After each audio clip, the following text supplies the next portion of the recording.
మీరు ఇంటి దగ్గర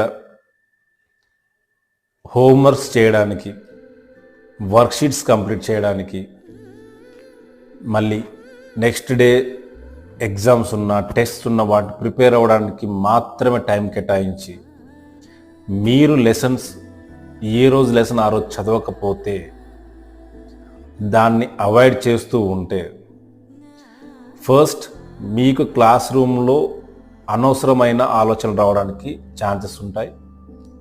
సెకండ్, మీకు ఆ లెసన్లో ఏం అర్థమైంది, ఏం అర్థం కాలేదు అని తెలియకుండా పోతుంది.